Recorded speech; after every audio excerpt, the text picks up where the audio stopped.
Hello नमस्कार, मी Ranjana होमकुक Ranjana channel वरती आपले सर्वांचे मनापासून स्वागत आहे। चला तर मग आजच्या नवीन रेसिपीला सुरुवात करूया। आज मी बनवणार आहे शिराळी, शिरेचा दोडका। तर ह्याची मी वरची शिरा ह्या काढून घेतलेल्या आहे।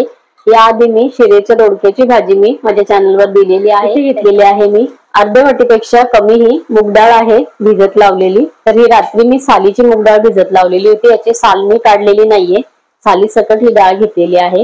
एक इथे मीडियम साईजचा कांदा मी घेतलेला आहे, 2 टीस्पून इथे ओलं खोबरं आहे, थोडीशी कोथिंबीर आहे, अर्धा इथे टोमॅटो आहे आणि इथे 4-5 लसणाच्या पाकळ्या मी इथे कुटून घेतलेल्या आहे। तिखटासाठी तुम्ही इथे हिरवी मिरची सुद्धा वापरू शकता, मी इथे लाल मिरची पावडर वापरणार आहे।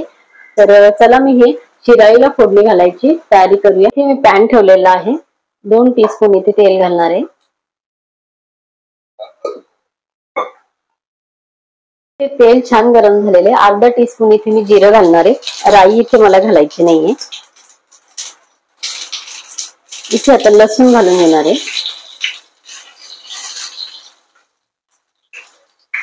कांदा इथे मला चांगला कलर येईपर्यंत परतवून घ्यायचा आहे।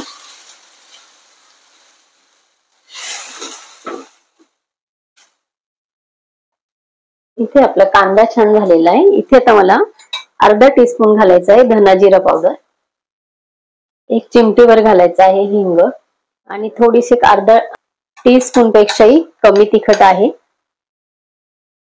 लहान मुलं खाणार असतील तर आपण लाल मिरची पावडरचा उपयोग करतो, नाहीतर तुम्हाला तुमच्या आवडीप्रमाणे तुम्ही तिखट किंवा हिरवी मिरची याच्यामध्ये घालू शकता। इथे घालून घेणार आहे टोमॅटो।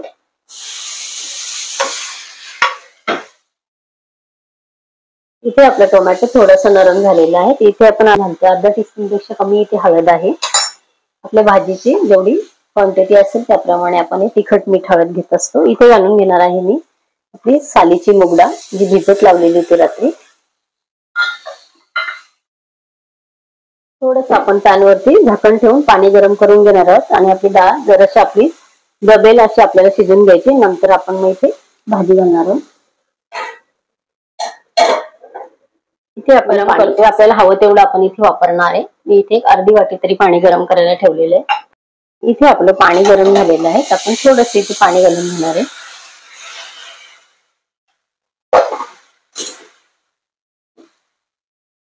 डाळ भिजलेली असल्यामुळे आपल्याला जास्त पाणी इथे लागत नाही, लगेच डाळ आपली नरम होते। आपण थोडंसं इथे पाणी घातलेलं आहे, 1 मिनिटभर आपण याला शिजू देणार आहे। इथे आपले डाळ व्यवस्थित आपल्याला हवी तशी इथे शिजलेली आहे, आपल्याला जास्त गाळती करायची नाही। बघा बघते फक्त आपली डाळ, नंतर आपल्या भाजी बरोबर राहिलेली डाळ आपली छान शिजून येणार आहे। इथे मी घालून घेणार आहे आपली शिराळी।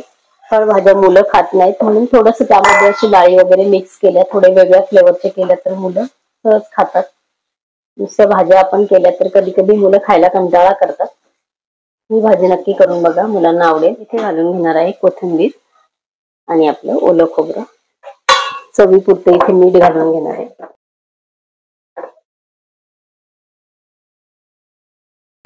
कमी गॅसवरती आपण याच्यावर मिनिटभर परत झाकण ठेवून घेणार आहे। इथे आपली सालीची मूग डाळ टाकून आपण जी भाजी बनवली ती इथे आता आपली तयार झालेली आहे। टिफिन साठी आपण ही भाजी नेऊ शकतो। अतिशय छान सालीच्या मूग डाळीमध्ये हे शिराळी होतात। तर आजची भाजी इथे आपली तयार झालेली आहे। तर आजची भाजीची रेसिपी तुम्हाला सर्वांना नक्की आवडेल, करून बघा।